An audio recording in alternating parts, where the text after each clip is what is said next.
Assalamualaikum warahmatullahi wabarakatuh. Eh, dalam video ini saya ingin menanggapi atau mereview substansi-substansi penting eh, konten ataupun video YouTube Bapak Dr.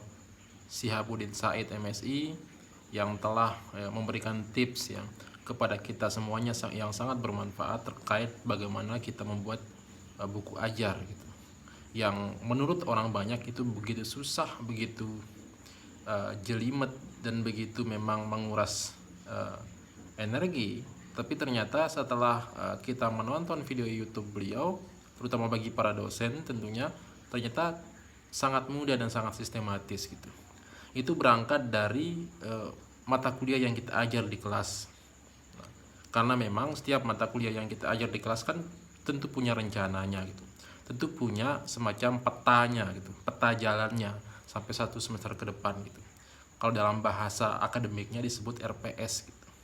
RPS itu kan semacam peta atau panduan dalam kita mengajar selama satu semester, mau dibawa kemana ya mata kuliah ini ya, apa yang akan kita ajarkan, kira-kira kalau setelah kita ajarkan mahasiswa akan mendapatkan apa gitu. Dan itu harus kita rancang secara detail, secara saintifik tentunya, secara ilmiah ya, supaya kemudian kelompok sasaran kita atau dalam hal ini mahasiswa itu mendapatkan manfaat dari mata kuliah yang kita ajarkan selama satu semester. Nah, sehingga kemudian RPS itu adalah suatu kewajiban yang harus disiapkan oleh para pengajar atau dosen dalam yang kemudian menjadi panduan mereka dalam melakukan pengajaran kepada mahasiswa. Atau bahasa sederhananya tuh, ibaratnya tanpa RPS itu kita berjalan kepada jalan yang kepada suatu wilayah yang tidak kita kenal, tanpa peta gitu, tanpa petunjuk gitu. Maka RPS itu semacam petunjuk bagi dosen, panduan bagi dosen atau peta bagi dosen dalam mengarahkan mata kuliah yang mereka ajarkan kepada mahasiswanya. Nah, kalau kemudian RPS ini sudah bagus kita buat ya, di situ ada deskripsi mata kuliahnya, ada kemudian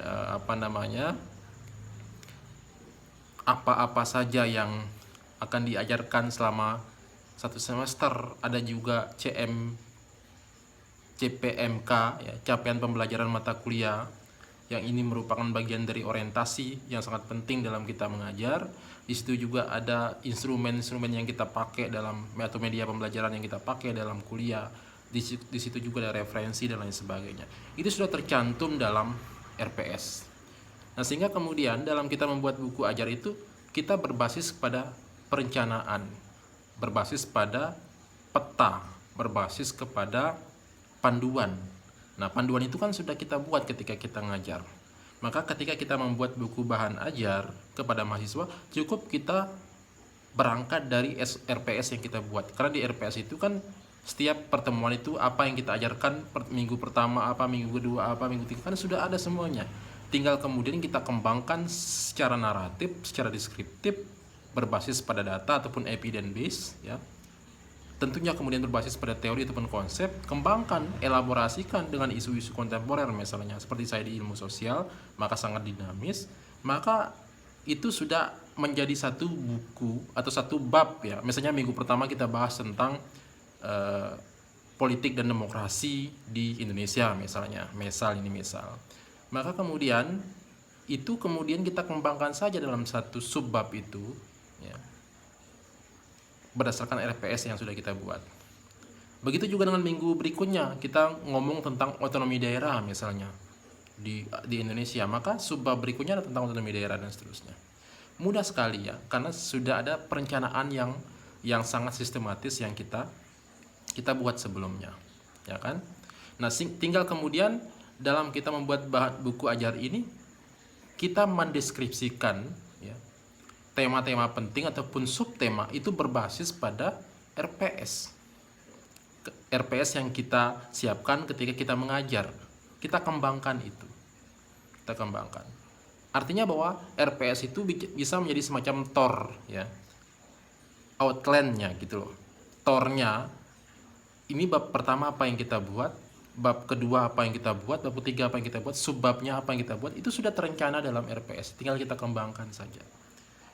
Nah, ini menarik ini ya, karena selama ini banyak kita menulis buku itu kemudian tidak pernah kepikiran bahwa ternyata RPS itu adalah panduan yang paling sederhana dan paling mudah ya untuk kita membuat buku, yang selama ini kita tidak perhatikan ya.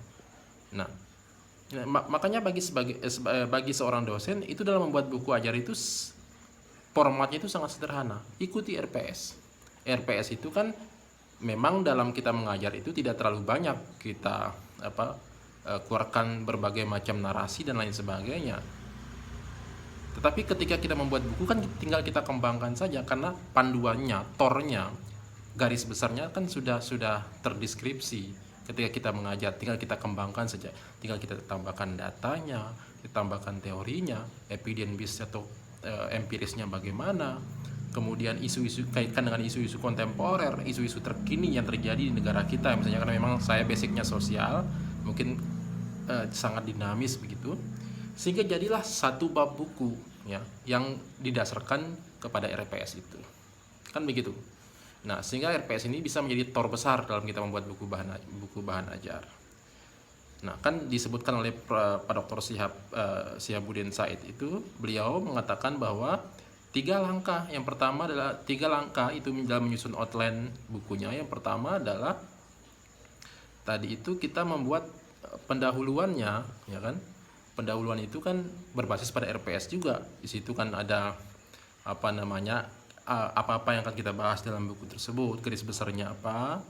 Kemudian kita buat pokoknya apa yang menjadi konten RPS itu kita deskripsikan di dalam yang pertama tadi. Baru kemudian dimasuk pada isinya. Isinya kita mulai masuk kepada apa-apa yang kita ajarkan pada mahasiswa setiap minggunya atau setiap pertemuan, itu yang akan menjadi isi bukunya nanti. Kan begitu. Kan yang paling penting itu kan di isinya, di substansinya. Dan isinya itu kan sudah ada garis besarnya. Garis besarnya itu ada di RPS yang kita ajarkan setiap pertemuan kepada mahasiswa. Itu kan? Lalu kemudian di yang terakhirnya itu di bab 3, bab penutup. Di situ kan ya bisa kita taruh di situ ya, seperti sarannya beliau ya. Tapi bisa kemudian kita kembangkan sesuai dengan kreativitas kita, selagi itu tidak kemudian terlalu jauh keluar dari substansi buku gitu. Nah, termasuk biodata penulis dan lain sebagainya di situ.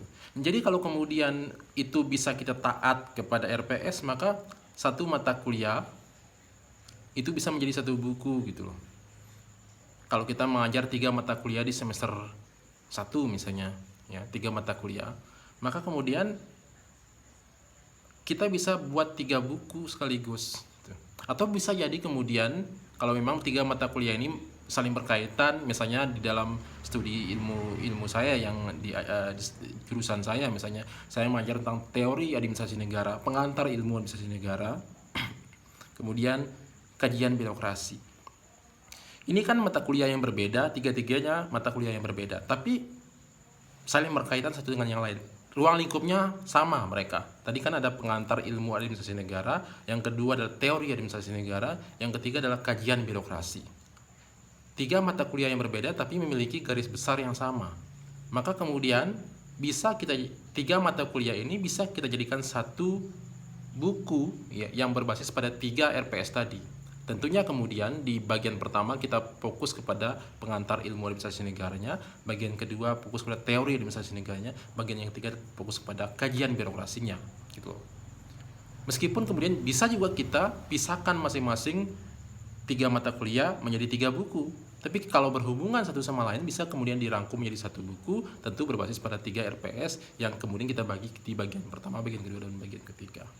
Tapi kalau mata kuliah yang berbeda, misalnya mata kuliah yang pertama kita pegang MSDM, misalnya manajemen sumber daya manusia. Mata kuliah yang selanjutnya kita pegang tentang kebijakan anggaran misalnya. Ini kan 2 aspek yang berbeda gitu. Tidak seperti penjelasan saya yang pertama. Kalau 2 mata kuliah yang berbeda, maka bisa dijadikan 2 buku ajar, buku bahan ajar.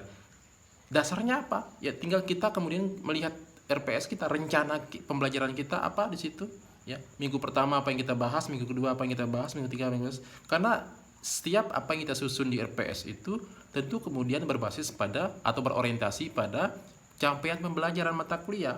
Kira-kira kalau minggu pertama saya ajari ini mahasiswa saya, apa yang mereka dapatkan? Karena ada CPMK-nya dan seterusnya dan seterusnya. Nah, maka kemudian untuk mendeskripsikan secara saintifik dalam narasi, maka kita buat buku ajarnya, bahan buku ajar yang berbasis pada perencanaan yang kita ajarkan setiap minggu kepada atau setiap pertemuan kepada mahasiswa, yaitu RPS. Ini sangat mudah sekali, tinggal bagaimana kita kembangkan saja per subbabnya atau per babnya berbasis pada RPS itu sendiri. Nah, ini adalah sebuah tips atau masukan yang sangat konstruktif bagi para dosen yang disampaikan oleh Bapak Dr.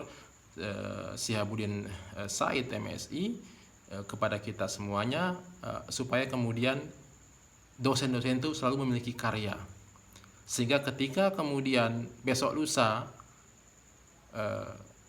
kita diberikan amanat lagi untuk mengajar mata kuliah yang sama, jadi kita semacam punya modal atau punya input yang kita berikan kepada mahasiswa. Ini buku yang kalian pakai, buku ajar yang kita pakai dalam mata kuliah ini. Sebab sehingga kemudian mahasiswa itu menjadi semacam trust, ada rasa kepercayaan ataupun ada rasa bangga kepada dosennya. Oh, ternyata dosen saya punya buku yang ditulis terkait dengan mata kuliah yang kita ampuh gitu loh, kita tempuh. Beliau dosennya, beliau punya buku, beliau yang tulis bukunya, beliau sendiri yang menjadi dosen kita. Ini luar biasa, ada kebanggaan, sehingga kemudian intelektualitas akademik itu sangat menonjol di situ. Kenapa bisa ada buku bahan ajar? Karena memang kita sudah menulis sebelumnya berbasis pada RPS itu sendiri. Nah, oleh karena itu ya, mulailah kita kemudian menulis buku bahan ajar, ya. Kalaupun ada revisi, tinggal kita revisi, edisi revisi dan seterusnya, itu gampang ya, tinggal kita atur ya. Yang penting kita mulailah menulis. Dan tips menulis buku bahan ajar itu sudah disampaikan oleh Bapak Dr. Syihabuddin Said MSI kepada kita semua ya, dengan sangat mudah, dengan sangat sistematis. Terima kasih kepada Bapak Dr. Syihabuddin Said MSI yang telah memberikan saran ataupun tips ataupun wejangan yang sangat konstruktif kepada kami, para dosen-dosen, terutama saya, dosen muda, agar selalu lebih konstruktif sebagai seorang dosen, sebagai seorang akademisi, dalam menghasilkan karya-karya yang luar biasa, yang akan menjadi semacam legacy, ya, atau warisan kepada saya diri pribadi saya sendiri, maupun kepada orang lain, kepada mahasiswa-mahasiswa yang menjadi kelompok sasaran dari mata kuliah yang kita ajarkan. Terima kasih Pak Doktor, semoga sehat selalu. Assalamualaikum warahmatullahi wabarakatuh.